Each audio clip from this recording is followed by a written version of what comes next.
The next text editor skill to learn is moving around.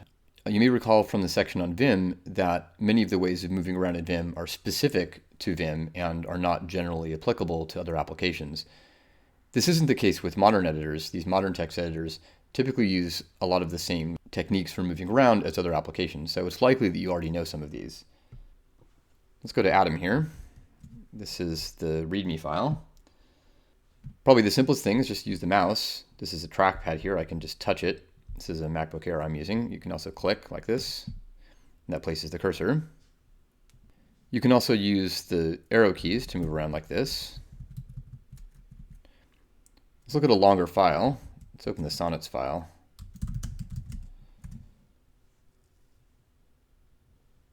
One thing you might want to do is get to the end of the file. We can just go Command down.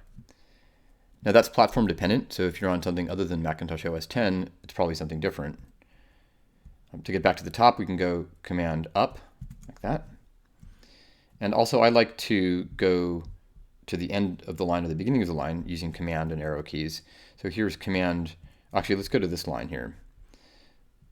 Let's go to this line here. If I go to Command end of the line, Command right goes to the end of the line, Command left goes to the beginning. But it doesn't actually quite do that. If we go down to this line here, this final couplet, you can see that it's indented 2 spaces. So I can go Command right, and that goes to the beginning. Command left actually goes to the end of the text, and then I can do Command left again to get to the beginning of the line. Moving around in Atom on the Linux virtual machine is different enough that I want to show you how it works. So here we have the README file. If you try Command right or left, it doesn't do anything. In the VM, it's function right and function left. We can also take a look at Sublime text. Let's go here. You can see it's the same sort of thing. Command up, Command down, Command right, Command left.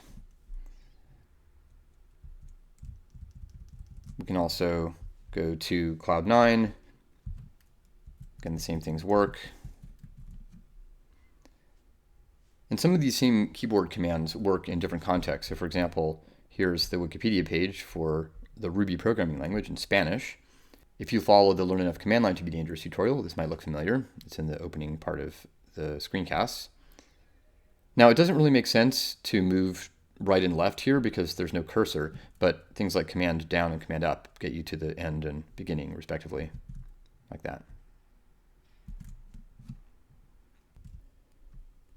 One more trick for moving around that's worth knowing is to use the scroll bar.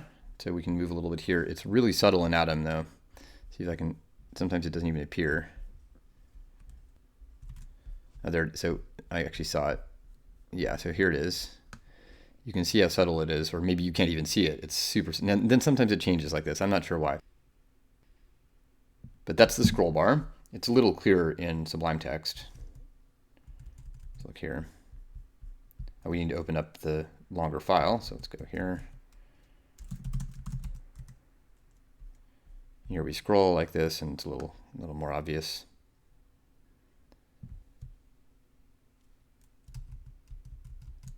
And again, this is the sort of thing that is common to lots of applications, so you're probably familiar with it.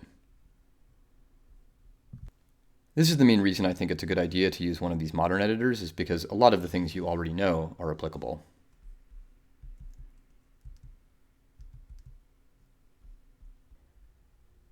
Generally speaking, throughout the rest of this tutorial, I'll be focusing on Atom running on my native OS, which is OS X. But if you're using a different editor, as usual, use your technical sophistication to take into account any differences.